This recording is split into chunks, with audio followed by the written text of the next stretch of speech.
18 ዓመት ያልሞላችሁ ቤተሰቦቻችን ይህንን ትረካ እንዳታዳምጡት። ከጋዳፊ ጋር ድንኳን መጋፈፍ ጥር 24 2001 ዓ.ም እሁድ ጠዋት 2:25 ላይ ሞባይል ያቃጨለች። በስስ ፒጃማ አልጋዬ ላይ እንደተጋደምኩ ፍሩት ፓንችን እየጠጣው አልጄዚራ እየተመለከትኩ ነበር። እሁድ ጠዋት ሁል ጊዜም እንደዚህ ሆነኝ።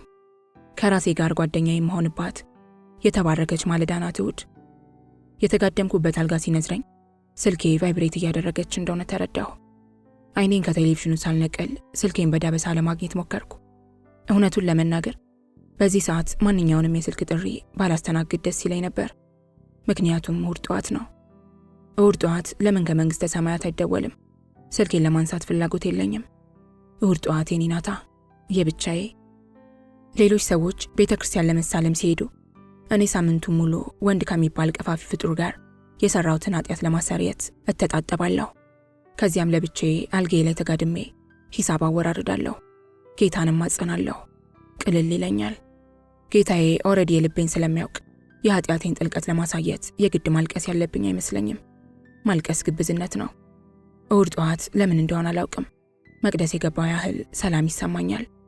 እሁድ ጠዋትን የማጣጥማት አልጋዬ ላይ ሆኜ ሳሳልፍ ብቻ ነው። ወትሮ ስልኬን እንኳን አላበራም ነበር። ዛሬ ሳላጠፋው ረስቼውን የሸቀበኝ። ጥሪውን ችላ ብለው ስልክ አንሶላዬን እየነዘረች ረበሸችኝ። በስንት መከራ በዳበሳ ፈልግ ያገኘኋት። ጥሎብኝ ሪሞት ኮንትሮል፣ የቤት ቁልፍና ስልክ ሁል ጊዜ ይሰወሩብኛል። እበሽቃለሁ። ሶስቱ ነገሮች ከኔ ጋር በግድ አኩኩሉ በመጫወት እኔን ሊያበሽቁ የተፈጠሩ ቁሳቁሶች አድርጌን የማያቸው። ማንም ይሆን ማን በደዋዩ እናደድበታለሁ ብዬ ነበር። ደዋዩ ኡስማን ዘ ፒምፕ መሆኑን ሳውቅ ብሽቀት የተነነ። ኡስማን ቦስ ነው። ኡስማን ኪንግ ነው። ኡስማን የጉሮሮ ገመድ ነው። ደፍረን የማንበጠሰው የጉሮሮ ገመድ። ሰሞኑን ረፍት አልባ አድርጎኛል። የአፍሪካ ህብረት ጉባኤው ከመጀመሩ 1 ሳምንት አስቀድሞ ነው የኡስማን ወፎችን ሁላ ጠብር ግፍ ስንል የከረም ነው። እስካሁን ከአልጄሪያ ዲፕሎማት ጋር በሃርመኒ ሆቴል ለ2 ቀናት፣ ከቤኑን የውጭ ጉዳይ ሚኒስቴር ባልደረባ ጋር ለ1 ሌሊት በሂልተን ሆቴል፣ ከፈርጣማውና የ100 ሜትር ሯጭ ከሚመስለው የናይጄሪያ ፕሬዝዳንት ልዩ ረዳት ጋር ለ2 ቀናት በጁፒተር ሆቴል፣ እንዲሁም በጉባኤው ላይ በታዛቢነት ለመታደም ከመጣ አሌክስ ዶልፊኖ ከሚባል የአውሮፓ ህብረት የዲፕሎማቲክ አታሼ ጋር 1 ሌሊት በኢንተርኮንቲኔንታል ሆቴል አድሬያለሁ። እድሜ ለኡስማን 10 ቀን ባልሞላ ጊዜ ውስጥ $4200 አካባቢ ቦርሳዬ ውስጥ ገብቷል። ይህ ብር እንዴት እንደገባ ብቻ ነው የማውቀው እንጂ እንዴት እንደጠፋ አላውቅም።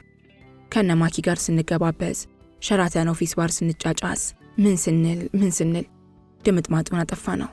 ሁላችንም እንዲሆነን ገንዘብ በርክቶልን አያውቅም። ዶላር ካልበረከተልን ምን ሊበረክትልን እንደሚችል አላውቅም። ጥሩ እንግሊዘኛ ስለምናገር አረበኛና ፈረንሳይኛን ደግሞ እንደ ነገሩ ስለመሞካከር ኡስማን ከሌሎች ወፎቹ በተሻለ እኔን ለዲፕሎማት ክላይንቶቹ ማቅረብ ይመርጣል። ክላይንቶቹ በአመዛኙ በእኔ ደስተኞች ናቸው። ያንን የምረዳው ከሚሰጡኝ ጉርሻ ነው። ለምሳሌ ናይጄሪያዊው የፕሬዝዳንቱ ረዳት ወደ አቡጃ አብረን እንሂድና አፓርታማ ገዝቼ ላኖርሽ ብሎኛል። 3 ሚስቶችና 15 ልጆች እንዳሉት ግን አልደበቀኝም። ለጊዜው አስብበታለሁ ብዬ ተለየሁትና ትናንት ምሽት ደጋግሞ ሲደውልልኝ ስልኬን አላነሳውለትም። ለምን እንደሆነ አላውቅም። ሰውየው ቀፈፈኝ። ለነገሩ ከበፊትም ለናይጄሪያውያን ጥሩ አመለካከት የለኝም። ከልጅነቴ ጀምሮ ድግምታም እንደሆኑ ስሰማን የኖርኩት። የአልጄሪያው ሰውዬ ደግሞ የሚያምር የእጅ አምባር ሰጠኝ። በቅድሚያ ለኔ ሳይሆን ለሚስቱ ሊወስድላት ገዝቶት እንደነበርና ስላስደሰትኩት ግን ለኔ ሊሰጠኝ እንደወሰነ ሲነግረኝ በሆዴ አያረብ ነገር አልኩኝ። ላልቀበለው ሁሉ ፈልጌ ነበር። በኋላ ሳስበው ብልጥ መሆን እንዳለብኝ ገባኝ። አረብ እስከሆነ ድረስ ለሚስቱ ሌላ ገዝቶ ይሰጣታል በሚል ተቀበልኩት። የምትነዝረዋን ሞባይሌን ሳነሳት ረፍት አገኘሁ። ኡስማን ራሱ ገና ካልጋ የተነሳ አልመሰለኝም። ድምፁ እንቅልፍ ተጭኖታል። ሮዝ እንዴት አደርሽ? በጠዋት ስለቀሰቀስኩሽ ይቅርታ። ችግር የለውም ኡስማንዬ፣ እንቅልፍ ላይ አይደለሁም። አንድ የአልጄዚራ ዶክመንተሪ እያየሁ ነበር። አሪፍ፣ ዛሬ ምሳ ሰዓት ላይ መገናኘት አለብን። ድምፁ ውስጥ ትዕዛዝ የሚመስል ጥንካሬ ያየሁበት። አንዳች ጥርጣሬ ወረረኝ። ምን ነው ኡስማን፣ በሰላም ነው? በሰላም ነው ሮዝ፣ የሥራ ጉዳይ ነው። ያው በስልክ የሚወራ ስላልሆነ ነው በአካል መገናኘት ያለብን። ጊዮን ሆቴል 7 ሰዓት የተለመደችው ቦታ ላይ ግብዣው በኔ ነው። ሳኩኝ። የሳኩት ግብዣ ሆኖ ስለማያውቅ ነው። ኡስማን ወፎቹን በፍጹም አስከፍሎ አያውቅም። ሲበዛ ይንከባከበናል። ስነ ስርዓት ያለው ሰው ነው። የሳኩበትን ምክንያት ነገርኩት። ከስልኩ ማዶ ኡስማን ፈገግ ሲል ታየኝ። ኡስማን በዚህ ፈገግታው ብቻ ኪሱ ያስገባውን ረብጣ ዶላር ባንክ ይቁጠረው። እርጋታውና ፈገግታው ከንግግር በላይ ሰው ያሳምናል። የኡስማንን ፈገግታ ይቶ እምቢ ማለት ፖሲብል አይደለም። ከንፈሩ ሲላቀቅ የሆነ ማጂክ ይረጫል። እሺ የሚያስብል ማጂክ። ኡስማን አይደለም በአካል በስልኩ ውስጥ የሚታይ ፈገግታን ታድሏል። ሰዎች እሙሙ እየቸረቸረ ነው የሚኖረው እያሉ ያሙታል። እኔ ግን እላለሁ ኡስማን ፈገግታውን እየቸረቸረ ነው የሚኖረው። ከኡስማን ጋር ካለኝ የሥራ ግንኙነት 2 ነገሮችን ተረድቻለሁ። በራስ መተማመንና ፈገግታን። 2ቱ ነገሮች ካሉ ቃላት ጉንጭ ከማልፋት ሌላ ዋጋ የላቸውም። አንዳንድ ሰዎች ብዙ በመናገር የሰውን ሐሳብ ማስለወጥ የሚችሉ ይመስላቸዋል። እንደ ኡስማን ያሉት ግን በራስ መተማመንና ፈገግታን በመርጨት ብቻ ራሳቸውን ያስተዳድራሉ። ኡስማን ሰው አንተ የምትናገረውን አይደለም የሚሰማህ፣ መስማት የሚፈልገውን ነው የሚሰማህ። ስለዚህ ብዙ መናገር ድካም ነው የሚላት ነገር እውነት ሳትሆን አትቀርም።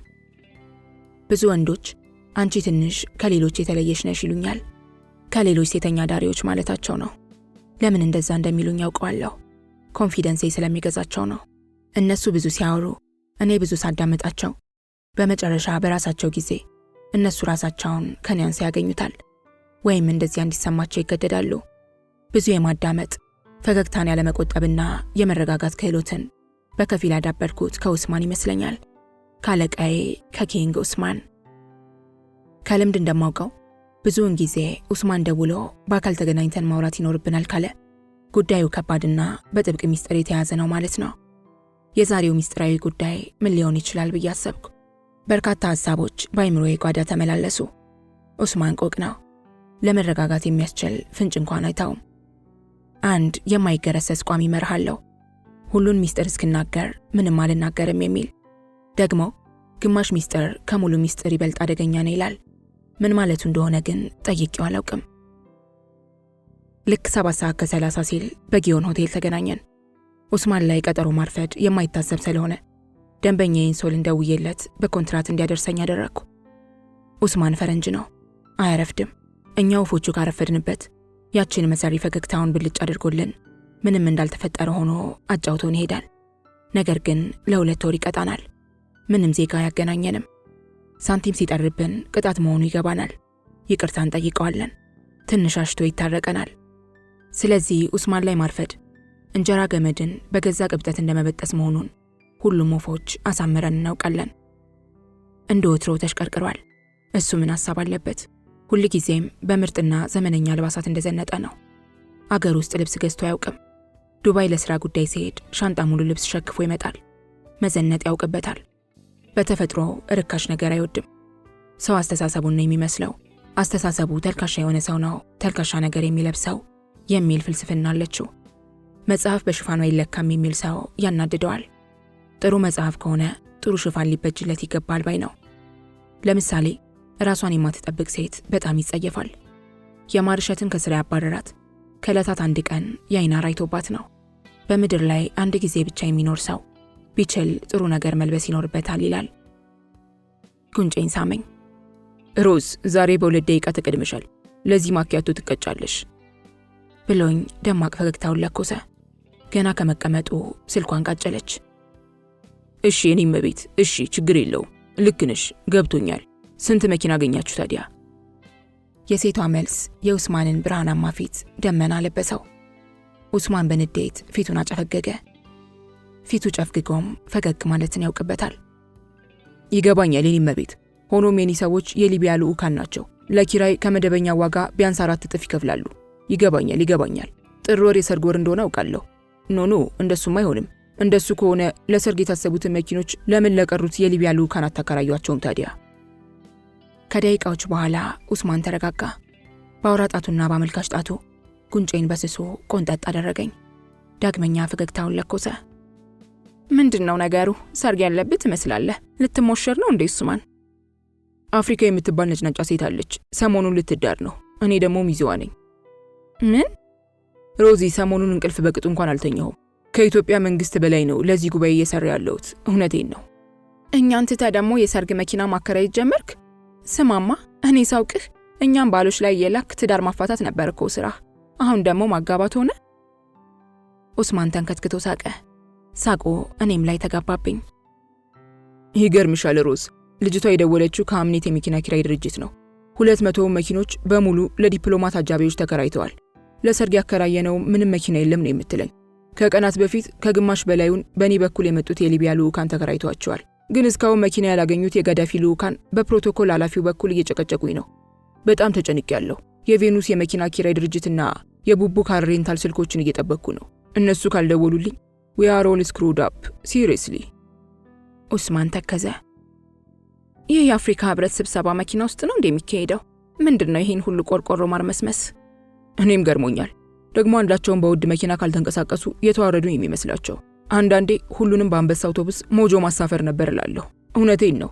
ህዝባቸው ገና ከፈረስና በቅሎ ትራንስፖርት አልወጣም። እነሱ 2007 መርሰዲስ ካልሆነ አልሳፈርም ይላሉ። ብሽቆች። በለ ኡስማን፣ ቀውጢ ፖለቲከኛ ሆንክብኝ ባንዴ። ሳኩበት። ያም ሆነ ይህ ስብሰባው የመኪና አከራዮችንም በገንዘብ ያንበሸብሻል ማለት ነው። እኔ እኮ አንተና የኢትዮጵያ መንግስት ብቻ ነበር ከዚህ ስብሰባ የምታተርፉ የሚመስለኝ አልኩት ሳቄን አስከትዬ። ፈገግ አለ። ኡስማን የለኮሳት ፈገግታ ገና ሳትከስም ሞባይሉ አቃጨለ። የደዋዩ ማንነት ካወቀ በኋላ ደንገጥ ብሎ ቆሞ ማናገር ጀመረ። በአረብኛ ነው የሚያናግራቸው። መርሃባ ያ ሰይዲ፣ ማፊ ሙሽኪላ ያ ሰይዲ፣ መርሃባ፣ አይዋ አይዋ የሚሉትን ቃላት ደጋግሞ ሲናገር ሰማዋለሁ። ችግር የለም ጌታዬ፣ ታዛዥ ነኝ ጌታዬ እንደማለት ነው። ከበድ ካለ ሰው ጋር እየተነጋገረ እንደሆነ ገመትኩ። የስልክ ንግግሩን ሲጨርስ ተመልሶ ቁጭ አለ። ኡስማን፣ ይቅርታ አድርግልኝና እንደዚህ ስትሽቆጠቆጥ አይቼ አላውቅም። ምንድነው ጉዳዩ? ንጉስ ፉአድ ነው የደወለልህ? አልኩት በቀልድ መልክ። ማን እንደደወለልኝ ስታውቂ ነው ያለውበት ሁኔታ የሚገባሽ። ማን ነው በእናትህ? ታዩ፣ ማወቅሽ ጥሩ አይደለም። ቢቀርብሽ ነው የሚሻለው። ኡስማንን ካልነገርከኝ ብዬ ወጥሬ ያስኩት። ምን ይሰራልሻል አሁን ይሄን ማወቅ? የወሬ ሱስ ካልሆነ በቀር። አላፈናፍን ስለው ለሌላ ሰው ትንፍሽ እንደማልል ካስማሌ በኋላ ነገረኝ። ኻሊድ አልሃዲሚ ይባላል። የሙአመር ጋዳፊ የግል ጉዳዮች ረዳት ነው። ከትሪፖሊ ነው የሚደውለው። ከቃዛፊ ሚኒስትሮች የተሻለ ስልጣን ያለው ሰው ነው። እዚህ ቲቪ ጀርባ ያለው የሊቢያ ቆንጽላ የሚሰራው የሚዲያ አታሼ ፋሪስ አልኢስላም ጋር ትላንት ቢሮ ውስጥ ተገናኝተን ነበር። ኻሊድ አልሃዲሚ በቀጥታ ሊደውልልኝ እንደሚችል ሲነግረኝ አላመንኩትም ነበር። ማመን የሚከብድ ነገር ነው። ኡስማን ይህንን ሚስጥር ከነገረኝ በኋላ ተጸጸተ። በመሰረቱ ኡስማን ሚስጥር አይናገርም ነበር። ዛሬ ምን እንዳሳሳተው እግዚአብሔር ነው የሚያውቀው። ጭንቀቱን በመረዳት ለማንም ትንፍሽ እንደማልል ደጋግሜ ያረጋገጥኩለትና አረጋጋሁት። ደግሞ ያምነኛል። በእኔ ላይ የተለየ እምነት እንዳለው አውቃለሁ። አንዳንድ ጊዜ በሐሳብ ስሟገተውና ጠጠር ያሉ ሐሳቦችን ሳነሳበት አንቺ ልጅ ግን ትለይብኛለሽ፣ ጀርባሽ መጠናት አለበት፣ እየሰለልሽን እንዳይሆን ብቻ። ምንድነው ሻቢያ ነገር ነሽ እንዴ ብሎኝ ይስቃል። ኡስማን፣ ለምንድነው የጋዳፊ ረዳት በቀጥታ የሚደውሉልህ? ወፎችን ፈልገው እንዳይሆን ብቻ አልኩት። ወፍ የማይፈልግ ማን አለ ብለሽ ነው ሮዚ? ዓለም ላይ ያለን ወንድ አንድ ያደረገው ምን ይመስልሻል? ቢሆንም በሚኒስቴር ደረጃ ተደውሎ ሴት እንፈልጋለን ይባላል እንዴ? ኡስማን ሙት፣ አላምንህም። እየዋሸ መሆን አለበት አልኩት። ደግሞ የምሬን ነበር። እንዴት ነው የአንድ ሀገር የፕሬዝዳንት ረዳት ደውሎ ሴት እንዲቀርብለት የሚጠይቀው? ሞባይሉን ከፍቶ ቁጥሩን አሳየኝ። ፕራይቬት ነምበር ይልና ከፊት ለፊቱ የሆነ የአረብኛ ጽሑፍ ተጽፎበታል። እንደዚህ አይነት ስልክ ቁጥር አይቼ አላውቅም። ብላይንድ ነምበር ይላል። ይህንን አይነት ቁጥር የሚጠቀሙት ከደህንነት ጋር በተያያዘ እንዳይጠለፍባቸው ስለሚፈሩ ለጥንቃቄ ያህል ነው። እንደዚህ አይነት ስልኮች ሲጠለፉ ለደዋዩ የጠላፊውን ኤሪያን ኮድ መልእክት ይልካሉ። ሁሉም ዲፕሎማት የሚጠቀሙት እኮ ብላይንድ ነምበሮችን ነው። ለማንኛውም ቃዛፊ ሰሞኑን ይገባሉ። ኡስማን ጋዳፊን ቃዛፊ ያለን የሚጠራቸው ትክክለኛ ስማቸው በአረበኛ ሲጠራ እንደዚያ ነው ብሎ ይሟገታል። አረበኛ ስለሚችል ምናልባት ልክ ሊሆን ይችላል፣ ወይም ደግሞ እኔ ልክ ነኝ ሌላ ሁሉ ስህተት ነው የሚል መልእክት ለማስተላለፍ እንፈልገው ይሆናል። ስለ ጋዳፊ ማብራራቱን ቀጠለ። ሰውየው ለአንዳች ዓላማ የሀበሻ ሴቶች እንዲዘጋጁ ሳይፈልጉ የቀረ አይመስለኝም። ብቻ ለጊዜው በዚህ ደረጃ ብዙ ግልጽ የሆነልኝ ነገር የለም። ካሊድ የሚለኝ ምንድነው መሰለሽ፣ ጥሩ ቁመና ያላቸው ሴቶችን በርከት አድርጌ እንዳዘጋጅለት ነው የሚፈልገው። ቃዛፊ የሴት ጋርዶች አሏቸው። ተመሳሳይ የሴት አጃቢዎችን ከኢትዮጵያ መመልመል ፈልገው ሊሆን ይችላል ብዬ አስባለሁ። ምናልባት በአፍሪካ ህብረት የኢትዮጵያ ተሰሚነት ስለሚያበሳጫቸው የእኛን ሴቶች የግል ጋርዳቸው አድርገው በመቅጠር የበላይነትን ለማሳየት ፈልገውም ሊሆን ይችላል። ይሄ ታዲያ የኔ ግምት ነው። ጉድ ነው መቼስ። የምትለውን ለማመን ጊዜ ያስፈልገኛል። እና መኪና ምናምን የምትለው ታዲያ ለማን ነው? የቃዛፊ ልዑካን በቂ መኪና አልተዘጋጀላቸውም። እሱንም ስራ ደርበው ሰጥተውኛል። ለዚያ ነው የምዋከብልሽ። ኦስማን የምር አሳዘነኝ። እንደዚህ ተጨናንቆ አይቼው አላውቅም። ምን ባክሽ፣ ሰዎቹ መኪና የሚመገቡ ነው የሚመስሉት። በዚያ ላይ ልዑካኑ መርሴዲስ፣ ሊሞዚንና ካዲላክ መኪኖችን ብቻ ነው የሚፈልጉት። በእኔ በኩል ያሉት ልዑካን በቀን እስከ $1500 ለኪራይ ይከፍላሉ። እንደዚያም ሆኖ የፈለግነውን ያህል የኪራይ መኪና አላገኘንም። ሌላ ጥያቄ አስከተልኩ። ሆቴሎችስ እንዴት ናቸው? ያልጋ እጥረት አለ ሲባል ሰምቻለሁ። አንቺ ሆቴል ነው የሚያሳስብሽ? እሱ በኤምባሲ በኩል ነው የሚጨርስላቸው። እኔ እንዳለኝ መረጃ ግን ያው አሪፎቹ ሆቴሎች በሙሉ ተይዘዋል። ለራሴ ደንበኞች ሆቴል አስቀድሜ መያዜ ግን በጣም ጠቅሞኛል። የሂልተን ሆቴል 370 ክፍሎች ሁሉም ተይዘዋል። የሸራተን አዲስ 283 ክፍሎችም እንደዚያው። በቅርቡ ስራ የጀመረው ኢንተርኮንቲኔንታል እንኳን በአቅሙ ሞልቷል። 152ቱም ክፍሎቹ ተይዘዋል። ማርኬቲንግ ማናጀሩ 10ኛ ፎቅ ላይ ያለ መዋኛ ገንዳና ለየት ያለ ናይት ክለቡ ስራ እንደጀመሩ ባለፈው ሳምንት ነግሮኛል። እስቲ አስተውሽኝና ከስብሰባ በኋላ ሄደን እናየዋለን። የተወሰኑ 1-2 ደንበኞቼን እዚያ ሪዘርቭ አድርጌላቸዋለሁ። የኡስማን ጭንቀት ሰሞኑን ሸራተን ያየሁትን ግርግር አስታወሰኝ። ከ5 ቀናት በፊት ነው። ከቤኒኑ የውጭ ጉዳይ መስሪያ ቤት ባልደረባ ጋር ምሳ ሸራተን ነበር የበላ ነው። ከሻይ በኋላ ግቢውን ስንቃኝ ያልተለመደ አይነት ግርግርና ግንባታ አስተዋልን። የወታደር የደንብ ልብስ የለበሱ ጥቂት የማይባሉ አረቦች ገንቢዎችን ይቆጣጠራሉ። እኔ መጀመሪያ የሺህ አላሙዲን የቅርብ ቤተሰቦች ሊሆኑ ይችላሉ ብዬ ነበር ያሰብኩት። ሆኖም በዙብኝ። በርካታ ሰዎች ከዋናው መዋኛ ገንዳ ጀምረው ረጅም ባለ ደረጃ የአግድም ድልድይ እየዘረጉ ነበር። እኔም የቤኒኑ ደንበኛዬም ምን እየተካሄደ እንደሆነ ምክንያቱም ማወቅ ስለፈለግን አንዱን የሸራተን ሆቴል ሴኩሪቲ ጠጋ ብዬ ስለ ጉዳዩ ጠየቅኩት። ይሄ ኮተታም ሊመጣ ስለሆነ ነው አለኝ ትከሻውን እየሰበቀ። አልገባኝም። ጋዳፊ አርብ ይገባል። የምታያቸው የእሱ አሽከሮች ናቸው። እኛንም የሚያሯሩጥን እነሱ ናቸው አለኝ በስጨት ብሎ። ለቤኒኑ ደንበኛዬ ሁኔታውን ነገርኩት። ኦያ he's always like that is a weird isn't it አለኝ። በኋላ ላይ ምሳ እየበላን ሳለ ስለ ጋዳፊ በፍጹም ሰምቼ የማላውቃቸው ሚስጥሮች ነገረኝ። በእኛ ዘንድ ቤኒን ማለቱ ነው። ከ3 ዓመት በፊት ለስብሰባ መጥቶ ሳለ ከመሰብሰቢያ አዳራሹ ፊት ለፊት የሚገኘውን የከተማዋን ትልቅ ቅርስ የሆነውን የካቶሊክ ካቴድራል አፍርሼ በሚሊዮን የሚገመት ካሳ ልስጣችሁና በምትኩ በዚያው ስፍራ ከአፍሪካ ትልቅ የሚባል መስጊድ በስሜ ላሰራ የሚል ጥያቄ ለውጭ ጉዳይ ሚኒስቴራችን አቅርቦ ዲፕሎማቲክ ሰርክሉ ላይ ጭንቀትና መገረምን ፈጥሮ ነበር ሲል አጫወተኝ። ኡጋንዳ ካምፓላ አንድ መስጊድ በስሙ ሰርቷል። ነገር ግን ቤተክርስቲያን አፍርሶ አይደለም። እኛ ጋር ያቀረበው ጥያቄ ግን እብደት ነው። ይህ የጋዳፊ ድፍረት የተሞላበት ጥያቄ በእኛው በዲፕሎማቲክ ሰርክሉ በከፍተኛ ሚስጥር እንዲያዝ ተደረገ እንጂ ጋዜጠኞች ጋር ደርሶ ቢሆን ኖሮ ለህዝቡ ያራግቡትና ከፍተኛ የሃይማኖት ደም መፋሰስ የሚያደርስ ጦስ ይዞብን ሊመጣ ይችል ነበር ሲል ገመቱን ነገረኝ።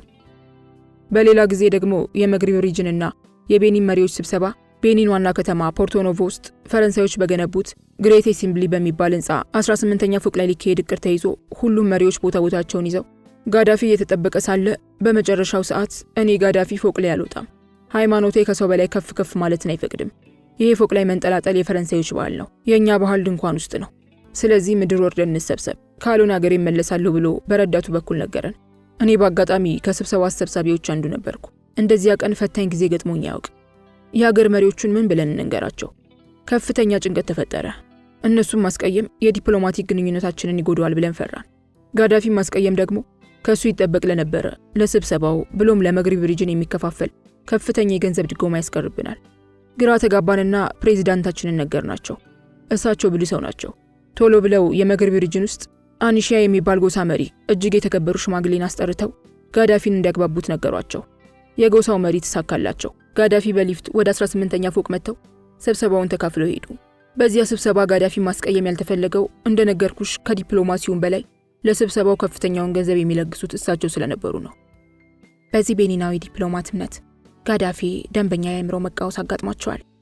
የሀገር መሪ መሆናቸው እብደታቸውን ጋርዶላቸው ነው እንጂ የአእምሮ ቀውስ ላይ ናቸው ብሎ ያምናል። ከነገረኝ ሁሉ ታሪክ የመሰጠኝ የሚከተለው ነው። ጋዳፊ ዘወትርኛ ዘንድ ለስብሰባ ሲመጡ የሚዝናኑበት አልሳሚን የሚባል በደቡባዊ ቤኒን ሊትል ኮቶኗ በምትባል የገጠር ከተማ የሚገኝ የበረሃ ሪዞርት መዝናኛ አለ። ቤኒን በመጡ ቁጥር አጀባቸውን አስከትለው ድንኳናቸውን ጭነው በመኪና ወደዚህ ስፍራ ይሄዳሉ። በመንገዳቸው አንዲት እንጨት የምትለቅም ሴት ታጋጥማቸውና መኪናቸውን አስቆመው ሊያናግሯት ይሞክራሉ። በቋንቋ ግን ሊግባቡ አልቻሉ። ልጅቷ ግን ዝም ብላ ፈገግታዋን ትመግባቸዋለች። ጋዳፊ ልባቸው ሳይነካ አልቀረም። ከዚያ አስተርጓሚ እንዲቀርብላቸው ተደርጎ አናገሯት። አንቺ ሴት እኔ ማን እንደሆንኩ ታውቂያለሽ? የሚል ጥያቄ ብቻ ነው የጠየቋት። አንቱ ሰው አልዋሽሁትም፣ ማን እንደሆኑ አላውቅም። ዝም ብዬ ሳየው ግን ደግ ሰው እንደሆኑ ቀልቤ ይነግረኛል አለቻቸው። ጋዳፊ ፊታቸው ቲማቲም መሰለ። ምንም ተጨማሪ ጥያቄ አልጠየቋትም። ለረዳታቸው በጆሮ የሆነ ነገር ሹካሉትና ጉዟቸውን ቀጠሉ። ሴትየዋ ሊንዳ ትባላለች። ዛሬ ፖርቶኖቫ ውስጥ 16 ፎቅ ያሉት ባለ 4 ኮከብ ሆቴል ባለቤት ናት። እኔ ራሴ በስራ አጋጣሚ እሷ ሆቴል አድሬበታለሁ። 300 አልጋዎች አሉት። ይገርምሻል፣ በእያንዳንዱ ክፍል ውስጥ የጋዳፊ ፎቶዎች ተሰቅለዋል። ይህ ብቻ አይደለም፣ ለደንበኛ በሚቀርብ እያንዳንዱ የቢል ሪሲት ላይ ማን እንደሆኑ አላውቅም፣ ዝም ብዬ ሳየው ግን ደግ ሰው ይመስሉኛል የሚል መልእክት ተጽፏል። የቤኒናዊ ደንበኛዬ በነገረኝ ታሪክ እጅግ ተደነቅኩ።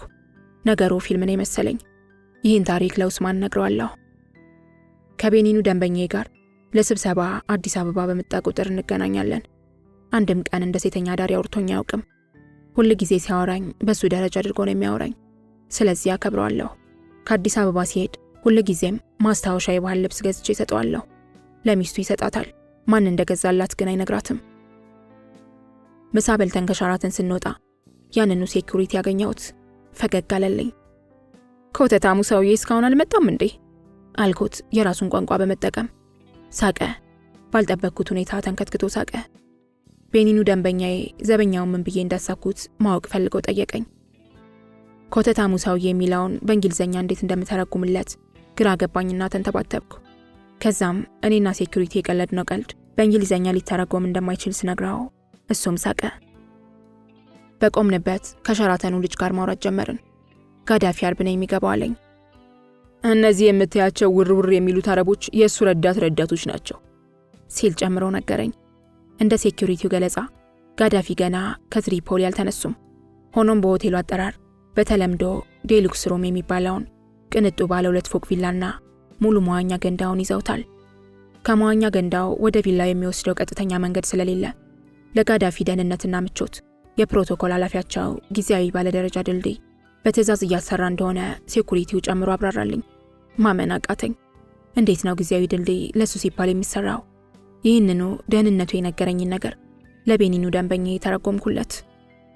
አውቃለሁ፣ ነግሬሻለሁ እኮ እሱ ሁልጊዜ እንደዚህ ነው አለኝ ብዙም ሳይደነቅ። ሁሉንም ከቤኒኑ ደንበኛ የሰማሁትን ለኡስማን ነገርኩት። በመሃል የስልክ ጥሪ እያቋረጠው ቢሆንም በጥሞና ሊያዳምጠኝ ሞከረ። ትክክል ነሽ ሮዝ። ያው ኮሎኔል ጋዳፊ ዘንድሮ ማጀባቸው ብዙ ነው። ልኡካኖቻቸውና ከፍተኛ አጃቢዎቻቸው አስቀድመው ገብተዋል። ከብዛታቸው አንጻር አንድ ሆቴል ሊያስተናግዳቸው አልቻለም።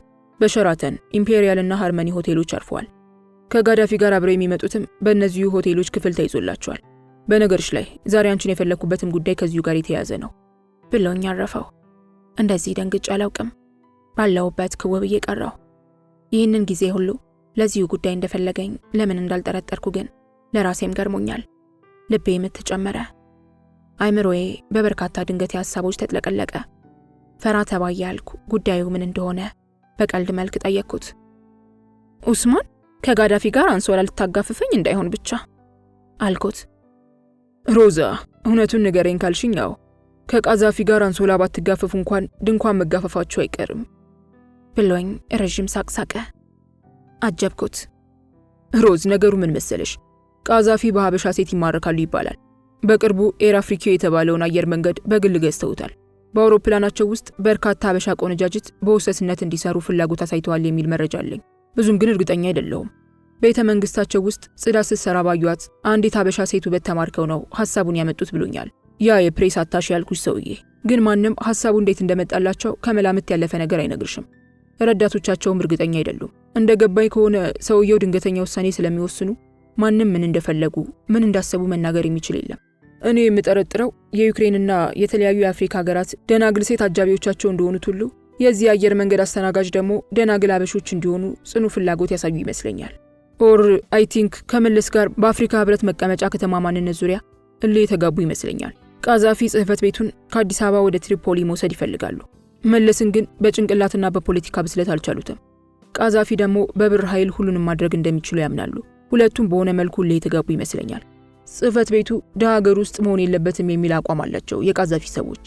የአፍሪካ ህብረት ዋና መቀመጫ ደሃ ሀገር መሆኑ አፍሪካ ከድህነት ጋር ሁልጊዜም እንድትነሳ ምክንያቱ ሆኗል ብለው ፊት ለፊት ለዲፕሎማቶች ይናገራሉ። ይህ የእኛን ሰዎች ያበሳጫል ይመስለኛል።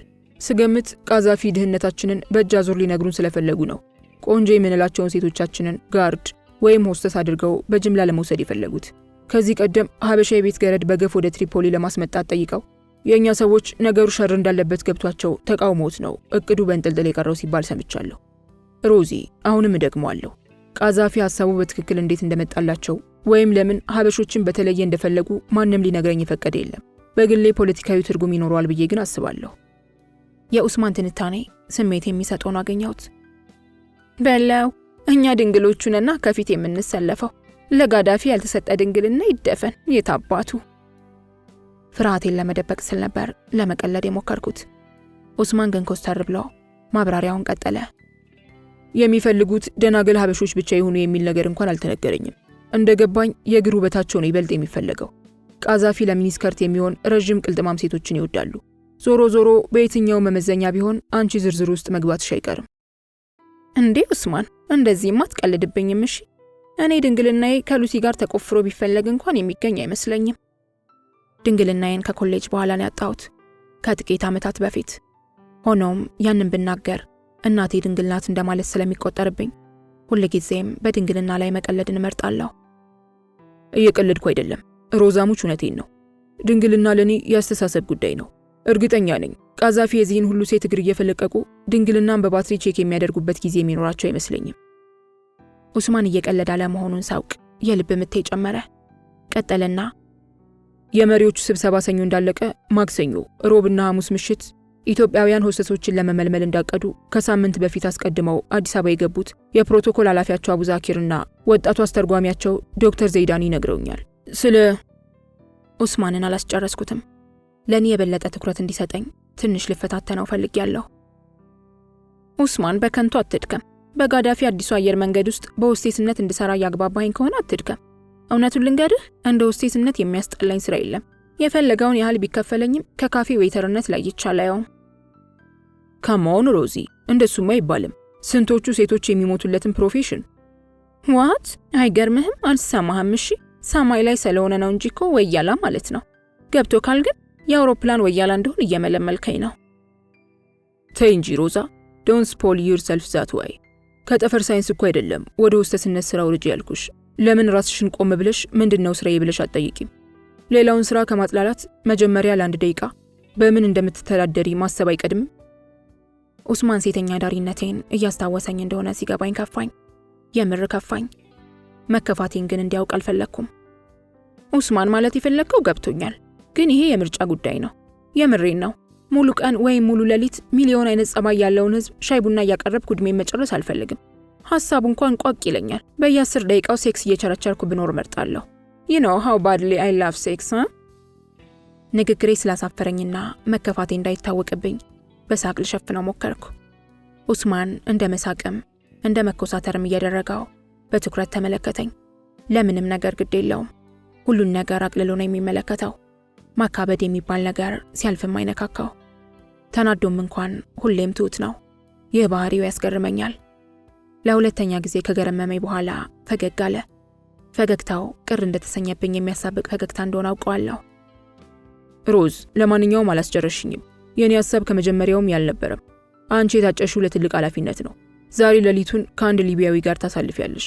ስለ ማንነቱ ባልነግርሽ መርጥ ነበር። ሆኖም አንቺ ላይ እምነት ስላለኝ ልደብቅሽ አልፈቀድኩም። የሰውየው ማንነት በእኔና ባንቺ መቅረት ይኖርበታል። ይህ ልዑክ የቃዛፊ ቀኝ እጅና ታማኝ ባለሟል ነው። የአረቡ ዓለም የፕሬስ ሰዎች ይህንን ሰው ዊዛረቱ ዚና ወይም የሽርሙጥና ሚኒስተር ይሉታል። የእንግሊዝና የጣሊያን ታብሎይዶች ደግሞ ጀነራል ኦፍ ዘ ወርስ እያሉ ይጠሩታል። በሊቢያ ውስጥ ይህ ሰው ትክክለኛ መጠሪያው ግን የልዩ ጉዳዮች ጀነራል ወይም ጀነራል ኦፍ ስፔሻል አፋሪስ ነው። የዚህ መስሪያ ቤቱ ነኛ ሰው ነው ከነገ ጀምሮ የምታጅቢው።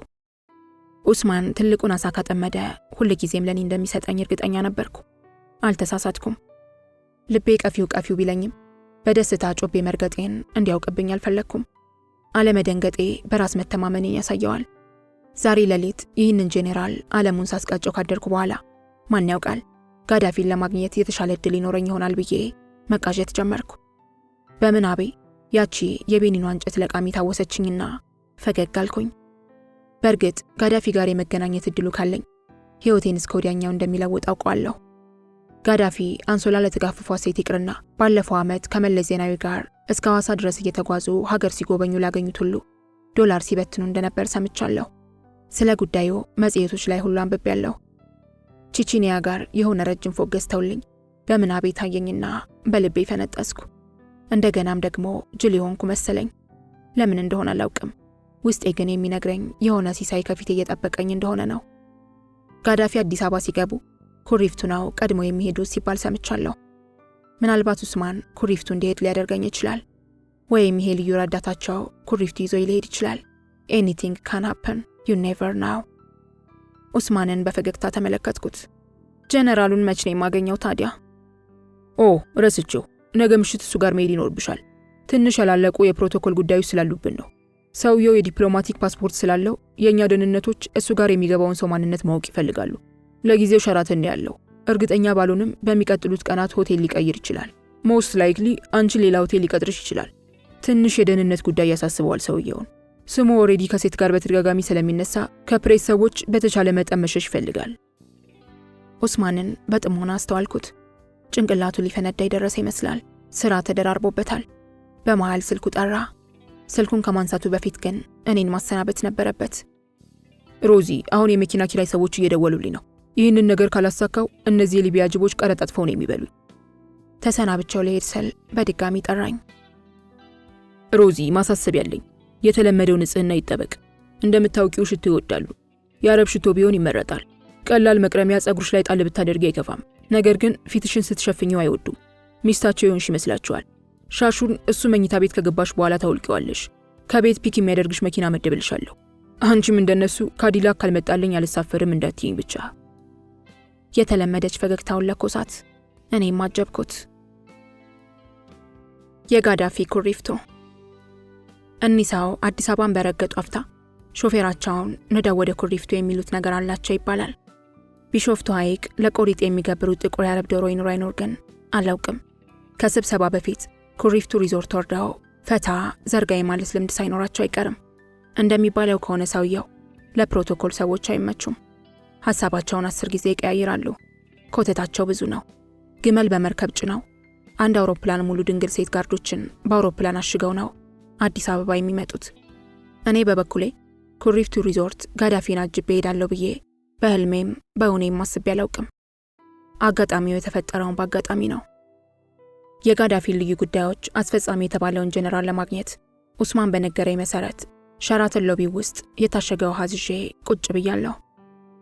እዚያ ሆነሽ ጠብቂው፣ ከረዳቶቹ አንዱ መጥቶ ማድረግ ያለብሽን ይነግርሻል ነበር ያለኝ ኡስማን ከደቂቃዎች በፊት በላከ የቴክስት መልእክት። ጄኔራሉ ሌላ ሆቴል ይዞ ሊሄድ እንደሚችልም ጠቁሞኝ ነበር። ያው ከ1 ሰዓት በላይ ሆኖኛል። አንድም ሰው ዝር አላለም። የኢህአዴግ የደህንነት ሰዎች እንደሆኑ የጠረጠርኳቸው ገጠሬ ጎረምሶች 10 እየገላመጡ ያዩኛል። ሁሉም ሸፋፋ ናቸው። ሁሉም ለሱፍ አዲስ እንደሆኑ ያስታውቃል። ምክንያቱም እጅጌው ረዝሞባቸዋል። መንግስት እነዚህን ሰዎች ከየት እንደሚሰበስባቸው አላውቅም። ሁሉም አዲስ ከገጠር የመጣ አትሌት ነው የሚመስሉት። ምን አለ ሱፍ እንኳን በልካቸው ቢያሰፉላቸው። ጋዳፊ የአፍሪካ ህብረት መቀመጫ ትሪፖሊ እንዲሆን አባላትን መወትወት ከጀመሩ ወዲህ በእኛ ዲፕሎማቶች በአይነ ቁራኛ የሚታዩ ክፉ እንግዳ ሆነዋል ብሎኛል ኡስማን። ለዚያ ይሆናል ይሄ ሁሉ የደህንነት ማዕት ሸራተን ሎቢ ውስጥ ውርውር የሚለው። ይሄ ሰማያዊ ሸሚዝ የለበሰው ባላገር ደህንነት ግን እኔን የሚያየኝ በቅንዝር አይን ሳይሆን አይቀርም። ከገባው ጀምሮ አይኑን ከኔ ላይ አልነቀለም። አለቆቹ መቀመጫና ጡት ጠብቅ ያሉት ነው የሚመስለው አስተያየቱ። ለሃጩ እስኪዝረከረክ ድረስ ነው የሚሻፍደው። እኔ እንደሆንኩ ባላገርን እንደማደናበር የሚያዝናናኝ ነገር የለም። ከዚህ እርጥብ ደህንነት ጋር የአይን ጨዋታ ጀመርኩ። ለጊዜው አይን አፈሩንኩለትና ሲያየኝ ማቀርቀር ጀመርኩ። በጣም ተደሰተ። ድንገት ጠበቅኩና ክፉኛ ጠቀስኩት። በአንድ ጊዜ የሚገባበት ጠፋው። ሳቄ መጥቶ እንደምንም ታግዬ ያዝኩት። ለዚች ልቡ ነው ፍጥን እያለ የሚያስቸግረው። የማን ነው ንክር ባለ አገር ባካችሁ። ውስጤ ቅጥል ብሏል። ወንድም መጠበቅ በህይወቴ የምጠላው ነገር ነው። ኡስማን አደራ ስላለኝ እንጂ የጄኔራሉ ሪያል ጥንቅር ብሎ ለምን አይቀርም? ይህን ያህል ሰዓት ራሴን አዋርጄ የማንም ዝንብ ደህንነት የአይን ማረፍ ያልሆንም ነበር። አንድም ይሄ ጋዳፊ የሚባል ኮተታም ሽማግሌን የማግኘት ተስፋ ነው እንዲህ የሚያጃጅለኝ። ባላገሩ ደህንነት በጥቅሻዬ ደንግጦ ከፊቴ ከሄደ በኋላ ይበልጥ ደበረኝ። ምን አለ ባልጠቀስኩት ኖሮ እስክል ድረስ ብቸኝነት ተሰማኝ። ኡስማንን እንዳልደውልለት በጣም በስራ የተወጠረበት ሰዓት ስለሆነ ማጨናነቅ መስሎ ተሰማኝ። ሎቢው ውስጥ የማየው ነገር ሁሉ ስልችት ብሎኝ ሞባይሌ ላይ አቀርቅሬ ብዙም የማልሳተፍበትን ፌስቡክ ከፍቼ መመልከት ጀመርኩ። 3 ሰዓት ለመኖር 4 ሰዓት አትጨነቅ የሚል ጥቅስ በአካል ከማላውቀው የፌስቡክ ጓደኛዬ ግድግዳ ላይ ተመለከትኩ። አባባሉ አሳቀኝ። ፌስቡክ ላይ 3000 ጓደኞች አሉኝ። በአካል የማውቃቸው ግን ከ10 አይበልጡም። እነ ራኪ በፌስቡክ ጓደኛ ብዛት ሲፎካከሩ ሰምቼ ነው።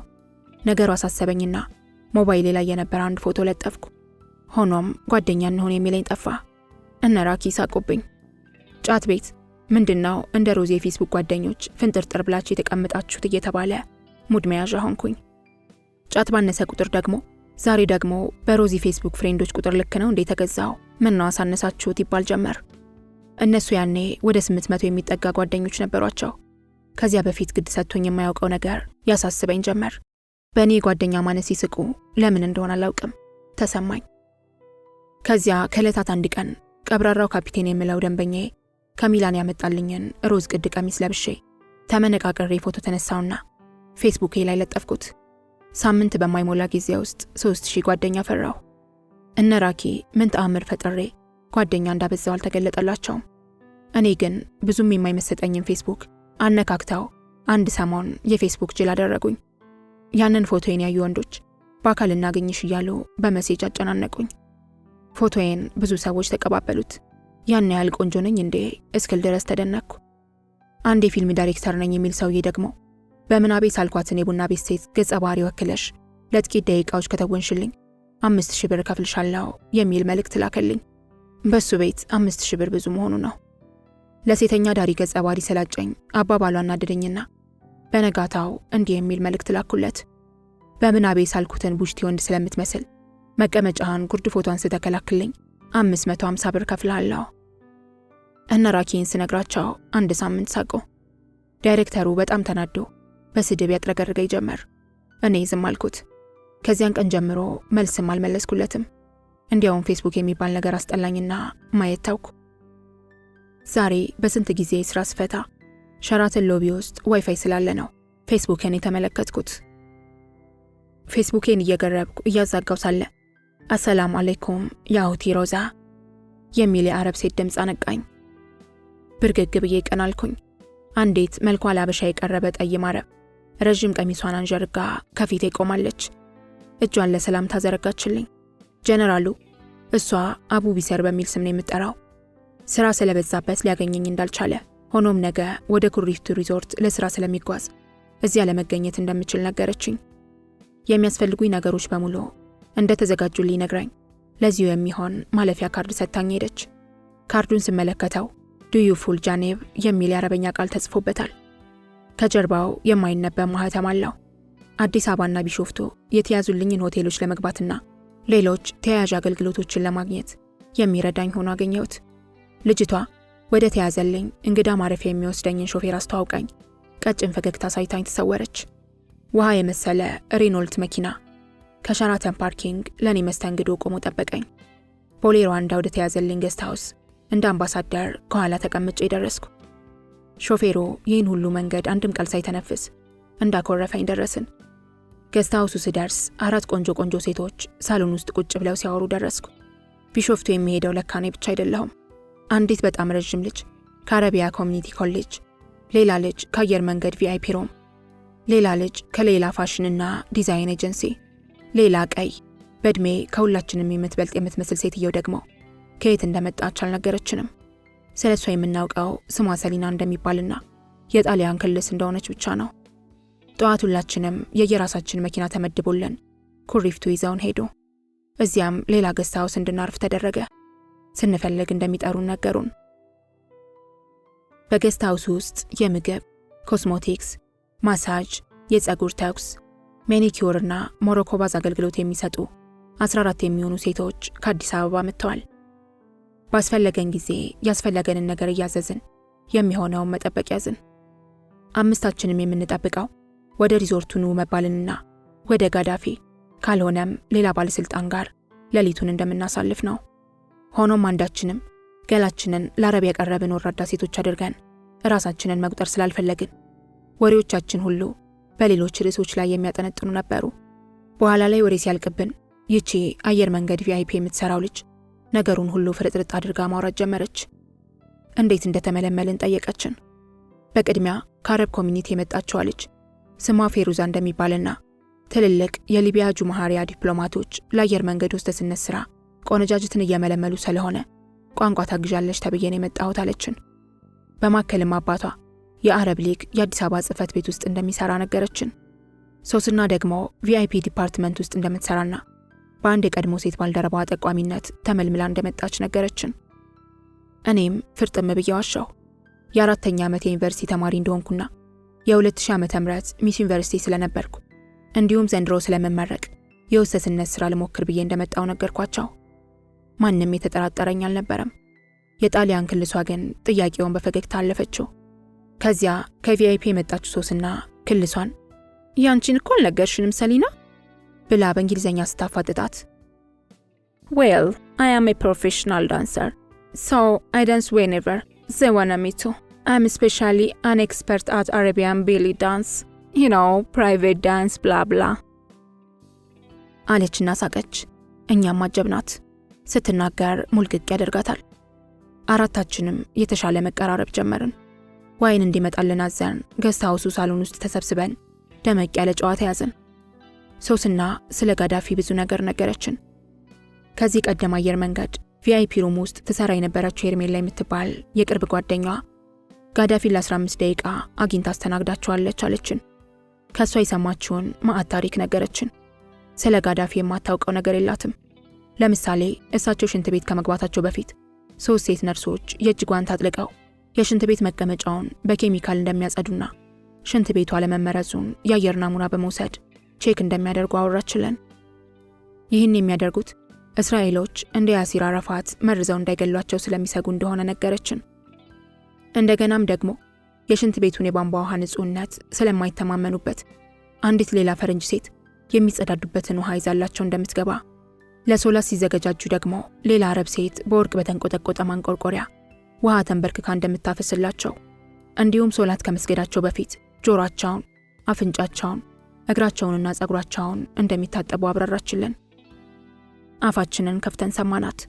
ይህን ጊዜ ክልሷ ልጅ አቋረጠቻትና ይህ መተጣጠብ እኮ ሁሉም እስላሞች የሚያደርጉት ነገር ነው። እናቴ እስላም ስለሆነች እናውቀዋለሁ። ካልተሳሳትኩ ኡዱዓ ይባላል። ሊሰግዱ ሲሉ ሁሉም እስላሞች በተመሳሳይ ሁኔታ እንደሚተጣጠቡ አውቃለሁ አለቻት። ሶስና ግን ከክልሷ ጋር ሙሉ በሙሉ አልተስማማችም። ምን መሰለሽ እንደምትዩ ሊሆን ይችላል፣ ግን ሁሉም አረቦችና እስላሞች በወርቅ ማንቆርቆሪያ የሚታጠቡ አይመስለኝም። ውሃ የምታፈስላቸው ሴትም ያለቻቸው አይመስለኝም። አፋችንን ከፍተን ሰማናት። ሶስና ወሬ አያልቅባትም። ቪአይፒ ሮም 5 ዓመት ስለሰራች ብዙ ነገር ታውቃለች። ጠቅላይ ሚኒስቴራችንን 2 ጊዜ አስተናግዳቸዋለች። እሷ እንደምትለው ከሆነ ጋዳፊ ለስብሰባ አዲስ አበባ ሲገቡ ሁል ጊዜም አየር መንገድ ቪአይፒ ዲፓርትመንት ውስጥ ትርምስ ይፈጠራል። ሰውየው ራሳቸው ወይም አንድ በገንዘብ ያበደ የቤተሰባቸው አባል ደስ ስላለቻቸው ሴት መጠኑ በውል የማይታወቅ ገንዘብ የመስጠት የቆየ ልማድ ስላላቸው ነው ሁሉም ስታፍ የሚተረማመሰው። ዘንድሮ ግን እሳቸው ሲመጡ የኢህአዴግ አባል የሆኑ ሰራተኞች ብቻ ከፊት እንዲያስተናግዱ በመደረጉ ነው መሰለኝ። አንድም ቆንጆ ልጅ ስላልነበረች ጋዳፊም ሆኑ ቤተሰቦቻቸው ምንም ገንዘብ እንዳልሰጡ አወራችልን። ባለፉት 4 ዓመታት ብቻ 3 ቪአይፒ ክፍል የሚሰሩ ሴቶች ህይወታቸውን ለአንዴና ለመጨረሻ ጊዜ የሚለውጥ ስጦታ አግኝተዋል። አንዷ ከጋዳፊ ቤተሰቦች፣ ሌላኛዋ ለጂኦር ተማሪ ኤነርጂ ነው ምናምን የሆነ እንደዛ የሚባል ፋብሪካ ነገር ካለው ጃማይካዊ ሰውዬ የጃንሆይ ልጅ ትመስያለሽ ተብላ፣ ሶስተኛዋ ደግሞ ከሼኩ መጠኑ ያልታወቀ ብር በማግኘታቸው መልቀቂያ ያስገብተው ስራ ለቀዋል አለችን። እና ዘንድሮ ስጦታ ያልነበረው ማለቴ ከኢህአዴግ አባላት ውስጥ ቆንጆ የለም ማለትሽ ነው አልኳት ነገር ፈልጌ። እንደሱ አልወጣኝም፣ ሊኖር ይችላል፣ ግን ዘንድሮ ከእኔ የሚገባ ሰው አላገኙም መሰለኝ። ማንም ስጦታ አላገኘም። ይቺ ጣሊያን ክልሷ ልጅ ሶስና ስታወራ በምጸት ፈገግ እያለች ታያታለች። ከሷ የበለጠ ብዙ ሚስጥር የምታውቅ ሳትሆን እንደማትቀር ገመትኩኝ። ሶስና ሄርሜላ ስለምትባለዋ የቀድሞ ባልደረባዋ ታሪክ ስትነግረን ከክልሷ ልጅ ውጭ ሁላችንም አፋችንን ከፍተን ነበር የምንሰማት። ሄርሚ ቆንጆ የዋ ፊት ያላት ልጅ ናት። ጥርሶቿ ድርድር ያሉ ናቸው። ረዥም ጸጉር ነበራት። የዛሬ 2 ዓመት እርዝመቱ ደብሯት ጸጉሯን ፍሬንች ስታይል ተቆርጠው ሁላችንም በጣም ተናደንባት ስለነበር ስናበሽቃት ትችቱ ረገብ እንደሌላት ሻሽ ነገር ጸጉሯ ላይ ጣል አድርጋ ቢሮ መምጣት ጀመረች። ያን ሰሞን አጋጣሚ የመሪዎች ስብሰባ አዲስ አበባ ይካሄድ ስለነበር የኛ ዲፓርትመንት በመሸኘትና በመቀበል ቢዚ ሆነን ነበር። በአጋጣሚ ጋዳፊ ወደ ሀገራቸው ለመመለስ ምሽት ላይ ፕሌናቸው ነዳጅ እስኪሞላ ቪአይፒ ዌቲንግ ሩም ለ10 ደቂቃ አረፍ ባሉበት ሄርሜላን ያዋታል። ደሞ እኮ እሷ ተረኛ አልነበረችም። ሂሩት የምትባለዋ ጓደኛችን ጉንፋን ስላመማት የእሷን ሽፍት ለመሸፈን ነበር የቆየችው። ከዚያ ጋዳፊ ዩካም ተአል ያ ቢንቲ ሰላም አለይኩም ሲሏት እሷ ከትብላ መሳቅ፣ እንደገና ሰላም አለይኩም ሲሏት እሷ ዋለይኩም ሰላም ወረበካቱ ብላቸው ከትብላ መሳቅ። እኛ ደነገጥን። የእሳቸው ጋርዶችና ረዳቶች ሄርሜላን በግልምጫ ፈጥፍጠው ሊገሏት። እንዴት የአገር መሪ ፊት እንዲህ ላንቋ እስኪበጠስ ታስካካለች ብለን እኛም የምንገባበት ጠፍቶናል። እሷ እስላም ስላልሆነች ወለይኩም ሰላም ወረበካቱ አባባሏ ለራሷ አስቋት ነው ሳትፈራ የምትስቀው። ስትስቅ ደግሞ ጥርሶቿ ያምራሉ። ከዚያ ጋዳፊ አንቺ የሊቢያ ደም አለብሽ ምናምን አሏት በእንግሊዘኛ። ሄርሜላ እንደገና ሳቀችባቸው። እኛ በፍርሃት መራድ ጀመርን። ምን እንሁን? እሳቸው አረበኛና እንግሊዘኛ እየቀላቀሉ ሊያወራት እየሞከሩ ሳለ ረዳታቸው ወደ ፕሌኑ እንዲገቡ በጆሮአቸው ሹካላቸውና ተነሱ። ሃይሚ ግን ሳቋን አላቋረጠችም ነበር። ጋዳፊም ሳቋ ተጋብቶባቸው ፈገግ አሉ። ሃይሚ ሳቂታ ልጅ ብትሆንም ያን ቀን ፍርሃቷን ለመሸፈን ይሆን ወይም በሌላ ምክንያት ብቻ አብዝታው ነበር። እኛ ያበደች ሁሉ ነበር የመሰለን። ለካን ሼባው እሷ በነጻነት ስትስቅ ፎንቅቀውላታል። የሚሸኟቸውን ሰዎች እየጨበጡ ለረዳታቸው ሃይሚን እያሳዩት የሆነ ነገር ሹክ አሉት። ረዳታቸው ደግሞ ረዳቱን ጠርቶ የሆነ ነገር ሹክ አለው። የእሱ ረዳት ደግሞ ሌላ የበታቹን ጠርቶ ሹክ አለው። ጋዳፊ ወደ ፕሌናቸው አመሩ። ሃይሚን ብቻ ሳይሆን ሁላችንንም እጃቸውን እያውለበለቡ ተሰናበቱን። ሁላችንም ራሳችንን እስክንስት ድረስ የሶስና ኖሬ አፋችንን ከፍተን እየሰማን ነው።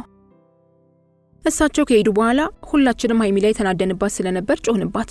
እሳቸው ፊት በመሳቋ እድሏን እንዳበላሸች ነገርናት። አቧጭ አግጭቁኝ። ሰውየው ነገረ ስራቸው አሳቀኝ። በቃ ሳኩኝ። ልረዳው አልችልም። ደግሞ የለበሱት ድንኳን የሚመስል ቀሚስ በጣም ያስቃል። ማርያምን ቆይ አያስቅምና ነው ብላም መናጨቀችን። ከ30 ደቂቃ በኋላ ሁላችንም ነገሩን ረስተነው ወደ መደበኛው ስራችን እንደተመለስን አንዲት ሊቢያ ኤምባሲ ቪዛ ክፍል የምትሰራ ሱፍ የለበሰች አበሻ ሴት ከሌላ ጀለብያ ከለበሰ አረብ ጋር ሄርሜላ ወዳለችበት ዴስክ መታ የሆነ ነገር መጻፍ ጀመረች። እኔ ለሄርሜላ በጣም ፈርቼላት ነበር። በመሪ ፊት በመሳቋ ራሷ ላይ ጣጣ ያመጣች ነበር የመሰለኝ።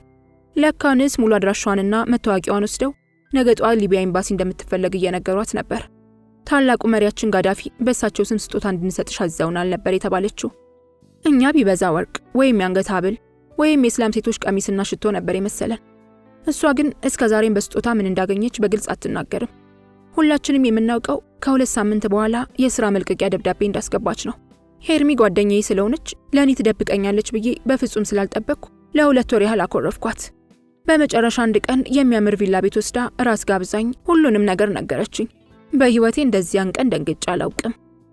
ሁላችንም ገስት ሃውስ ውስጥ ያለን ሴቶች ጋዳፊ ለሄርሜላ ምን ስጦታ እንደሰጧት ለማወቅ በጉጉት ልንሞት ደርሰናል። ሶስና ደግሞ ለልህ ጉጉታችንን ለመንካት ነው መሰለኝ ወሬዋን ጋብ አደረገችው። እንድትነግረን ባይናችን ለመናት። እስኪ ገምቱ አለችን። እኔ መኪና አልኩኝ። ከአረብ ኮሚኒስት የመጣችው ልጅ ዳይመንድ አለች።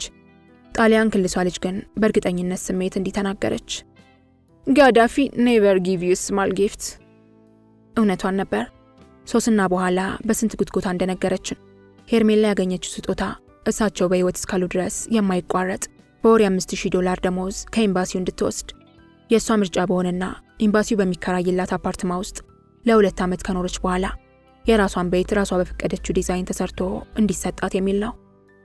የመኪና ስጦታ ግን አልተካተተም። ምናልባት የኤምባሲው ሰዎች አስቀርተውባት ሊሆን እንደሚችል ትጠረጥራለች። ሶስና የነገረችን አስገራሚው ነገር ይህ አይደለም። ጋዳፊ ያን ምሽት ረዘም ላለ ሰዓት ቪአይፒ ሩም ቆይተው ቢሆን ኖሮ ሄርሜላ ይህን ስጦታ ባላገኘች ነበር። ለምን አትሉኝም? ለምን በሚል አስተያየት ሶስናን ተመለከትናት። ምክንያቱም ሄርሜላ ያን ቀን ጸጉሯ ላይ ሻርፕ ጣል በማድረጓ የተነሳ እስላም መስላቸው ነበር። ያንን ለማረጋገጥ አሰላም አለይኩም ሲሏት እሷም እየሳቀች ወአለይኩም ሰላም ወበረካቱ ስላለቻቸው ልባቸው ሞቀ። እስላም እንደሆነችም አመኑ። አውሮፕላን ለመሳፈር ቪአይፒ ሩሙን ከመልቀቃቸው በፊት ለልዩ ረዳታቸው የነገሩት ቃል ደግሞ አሁን እያገኘች ያለችውን ስጦታ በዝርዝር አይገልጽም። ጋዳፊ እንደዚህ ቤት ግዙላት፣ መኪና ግዙላት፣ ብር ስጧት ምናምን ብለው ዝርዝር ነገር አልተናገሩም። የኤምባሲው ሰዎች ናቸው የጋዳፊን ቃል ፈርተው ስጦታው በዚህ መልኩ እንዲሆን የወሰኑት። ምክንያቱም ቃላቸው ካልተፈጸመ ጣጣው ብዙ እንደሆነ ያውቃሉ። ሃይሚ እንደምትለው ጋዳፊ በወቅቱ ለረዳታቸው የተናገሩት ቃል የሚከተለውን ነበር። የዚች ሙስሊም ልጅ ሳቅና ፈገግታ እኔ እስካለው ድረስ በምንም መልኩ እንዳይደበዘዝ አድርግ። ድህረ ታሪክ። ያንን ምሽት እስከ እኩለ ሌሊት ዋይን እየጠጣንና እየተጫወትን ብንጠባበቅም ማንም ወደ ጋዳፊና ቤተሰቦቻቸው ዘንድ ሳይጠራን ወደ መኝታችን ሄድን።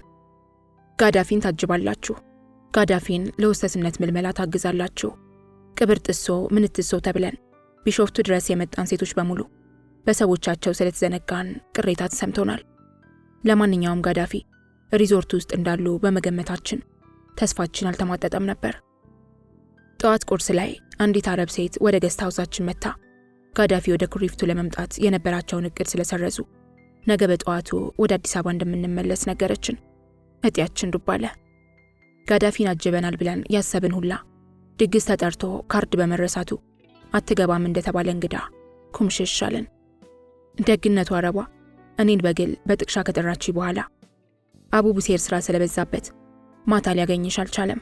የተለየ ነገር ካለ አሳውቅሻለሁ፣ የሚያስፈልግሽ ነገር ካለ በእኔ በኩል ይሟላልሻል ብላኝ ከገስት ሃውሳችን ተስፈንጥራ ወጣች። እሁድና ሰኞ። አዲስ አበባ ከተመለስን በኋላ እሁድና ሰኞ ሌሊት ከጄኔራሉ ጋር ለማሳለፍ እድሉን አገኘው። እውነቱን ለመናገር እሁድ ዕለት ማታ ጄኔራሉ ከነመፈጠሬም ትዝ አላልኩትም። ሌሊት አካባቢ ወደ መኝታው ከገባ በኋላ መቀመጫዬን አሻሽቶኝ ማዕት ስልክ እያወራ እንደ ተኮሳተረ እንቅልፍ ይዞት ሄደ። ሌሊት ላይ ስልኩ ሲንጫረር ነው ያደረው። ስልኩ እንደዛ እየተንጫረረ እሱ ምንም ሳይረበሽ እንቅልፉን ይለጥጠዋል። ገረመኝ። በዚያ ላይ በጣም ያንኮራፋል። ቦርጫም ነው። አስጠላኝ። ሆኖም ወደ ጋዳፊ ለመድረስ ሁነኛ ሰው እስከሆነ ድረስ ላስቀይመው አልፈለኩም። የመሪዎቹ ጉባኤ ሰኞ ተጠናቀቀ። እሁድ ዕለት ዶክኮኝ የነበረው ጀነራል ሰኞ ዕለት ፍጹም ሌላ ሰው ሆኖ አገኘሁት። አለቃው ኮሎኔል ሙአመር ጋዳፊ ለቀጣይ 1 ዓመት በአፍሪካ ህብረት ስራ አስኪያጅነት ይሆን ዋና ጸሐፊነት ብቻ የሆነ ኃላፊ ሆነው በመመረጣቸው የጀነራሉ ደስታ ወሰን አለፈ። ይህ የጌታዬ የጋዳፊ የበርካታ 10 ዓመታት ህልም ነበር ይለኛል አስሬ ብርጭቋችንን ችርስ እያጋጨ። ጄኔራሉ ደስታውን በአግባቡ ለመግለጽ እንኳን አልቻለም። ሌሊቱን ሻምፓኝና ቺቫስ ከፍቶ ፒጃማዬ ላይ አርከፈከፈብኝ። እንደዛ ግንባሩ የማይፈታ የነበረ ጄኔራል በደስታ ስካር ለሰዓታት እንደ ሕፃን ልጅ ሲፍለቀለቅ ምን ይባላል? ሲስቅ ቦርጩ አብሮ ይንዘፈዘፋል። አብሮት ያደረው ገላይን፣ ትላንት ዞር ብሎ ያላየው ገላይን ዛሬ በድንገት በጣም ቆንጆ እንደሆንኩና ሲርጥ ከምትባለው የትውልድ ሀገሩ ሴቶች የሚቀራረቡበት እንዳለኝ በተሰባበረ እንግሊዘኛ እስኪያንገሸግሸኝ ድረስ ነገረኝ።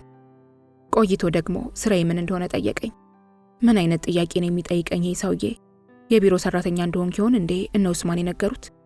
ዝም ብዬ የለመድኳትን ውሸት ዋሻሁ። 4ኛ ዓመት የኬሚካል ኢንጂነሪንግ ተማሪ እንደሆንኩና ዘንድሮ እንደምመረቅ አፌ እንዳመጣልኝ ቀደድኩለት። እሱ የዛሬ 23 ዓመት በሚሊታሪ ኢንጂነሪንግ ከአሜሪካ ዩኒቨርሲቲ እንደተመረቀ ነገረኝ። አላመንኩትም። እንዴት አሜሪካ የተማረ ሰው እንግሊዘኛ አቀላጥፎ መናገር ያቅተዋል?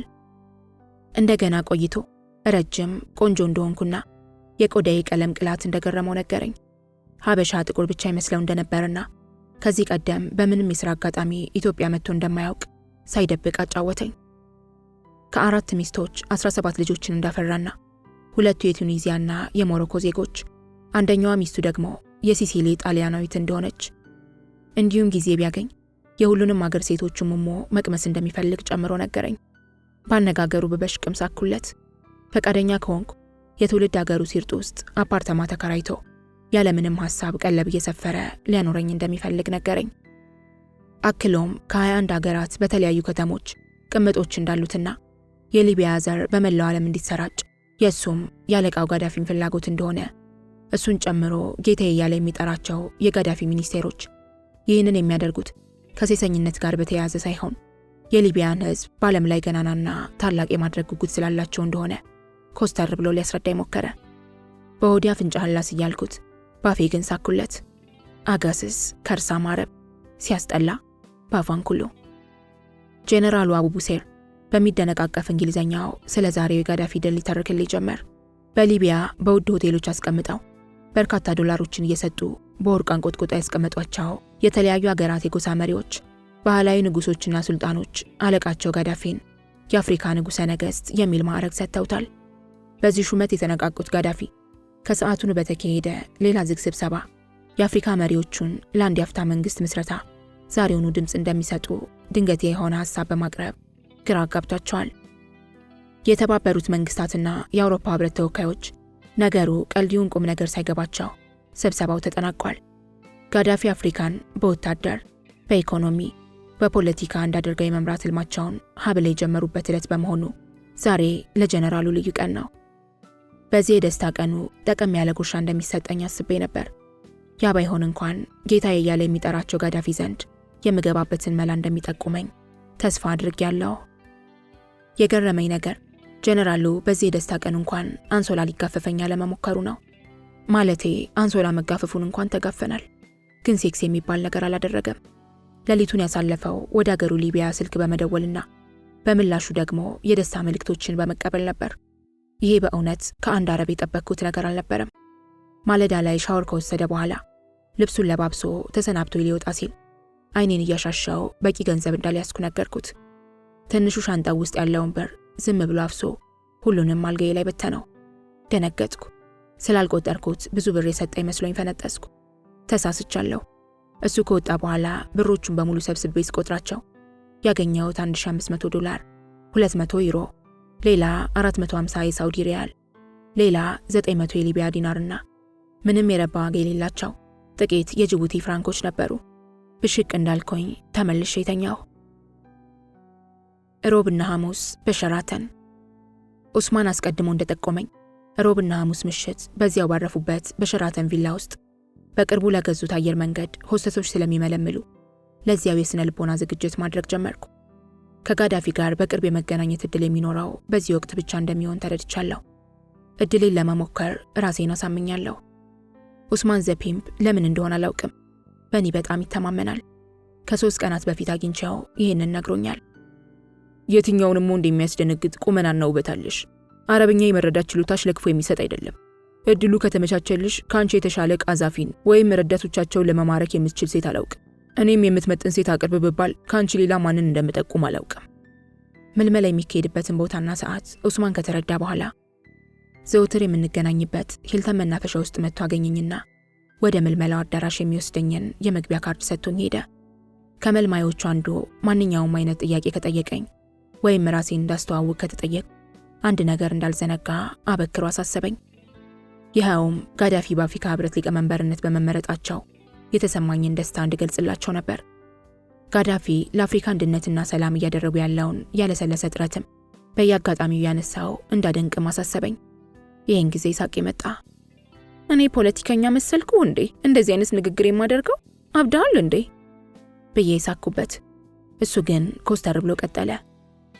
እንደ ሊቢያ ህገ መንግስት የሚያገለግል ቃዛፊ የጻፉት ዘ ግሪን ቡክ የሚባል መጽሐፍ አላቸው። አንዱ ለጥቅስ እንደምንም ከኢንተርኔት ፈልጊና እሱን መጽሐፍ እንደወደድሽው ተናገሪ።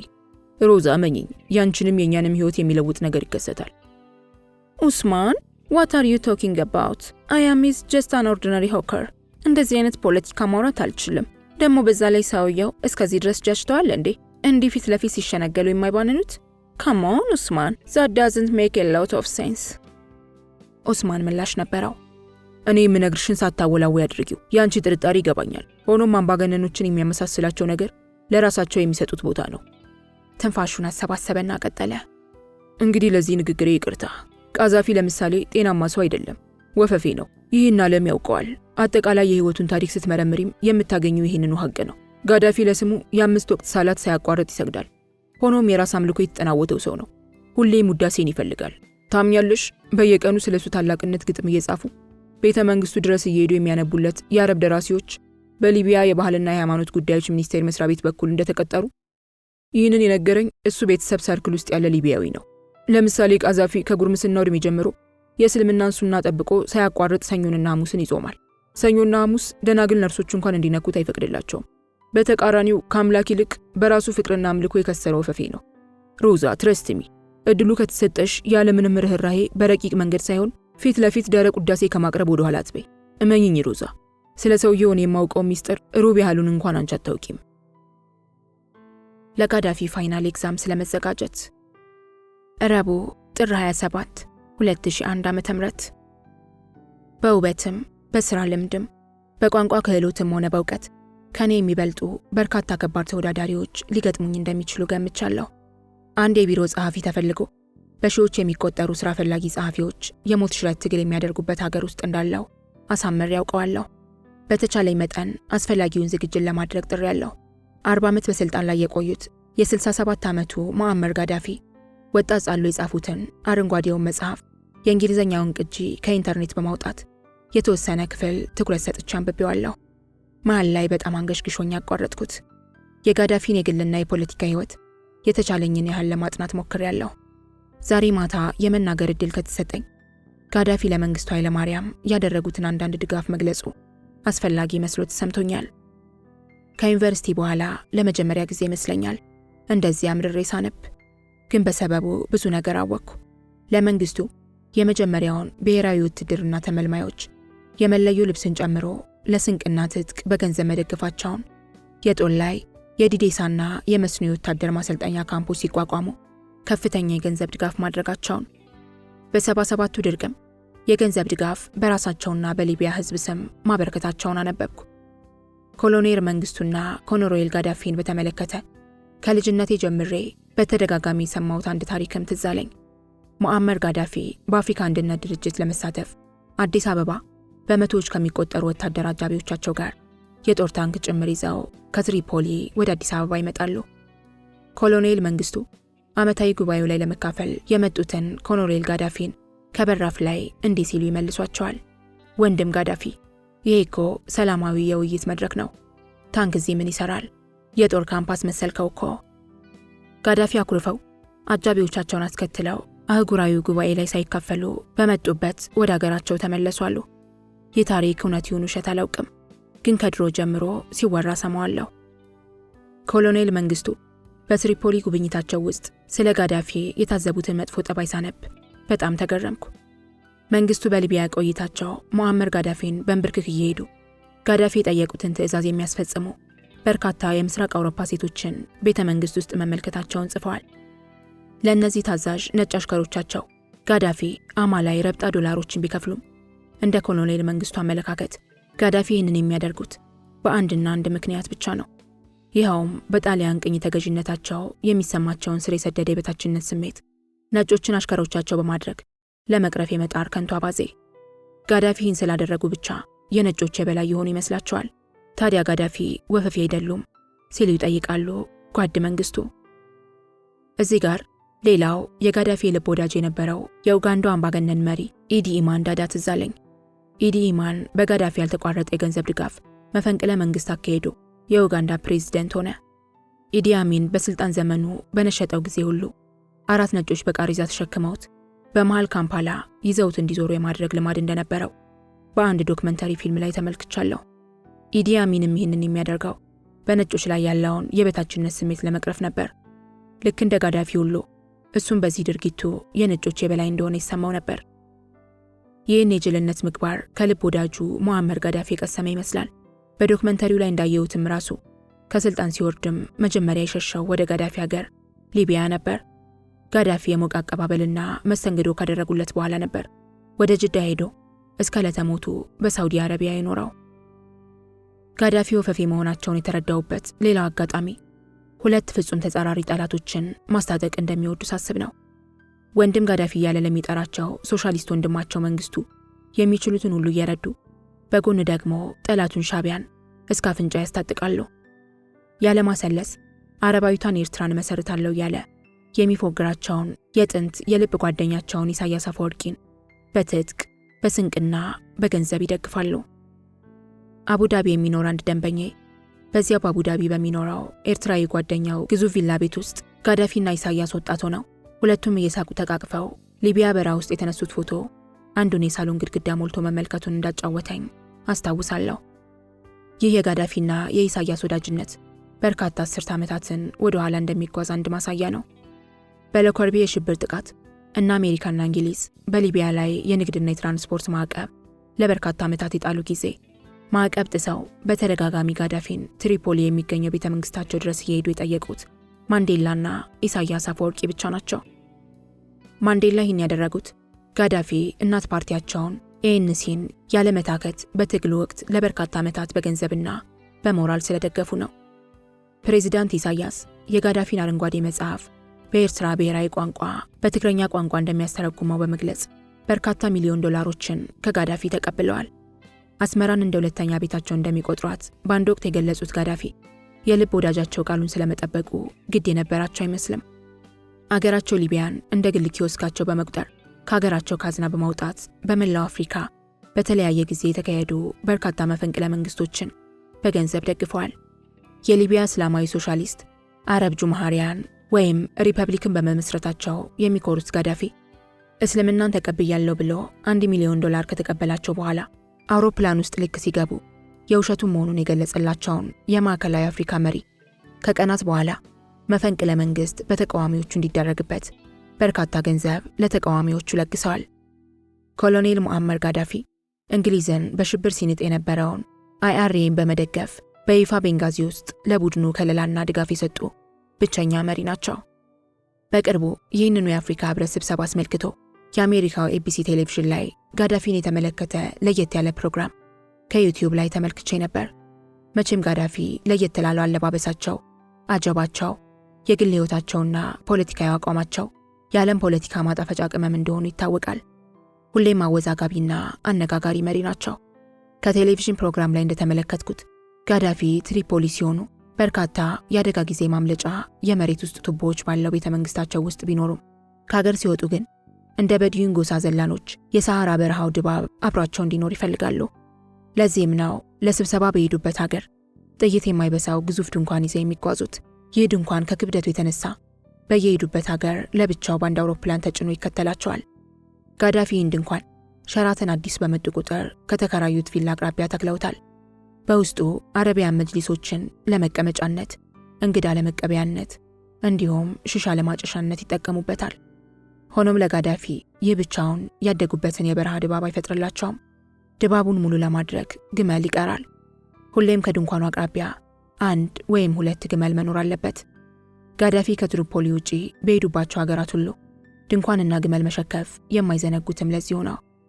እኔ እዚህ ድንኳን ውስጥ እገባለሁ ብዬ ግን በህልሜም በእውኔም አስቤው አላውቅም ነበር።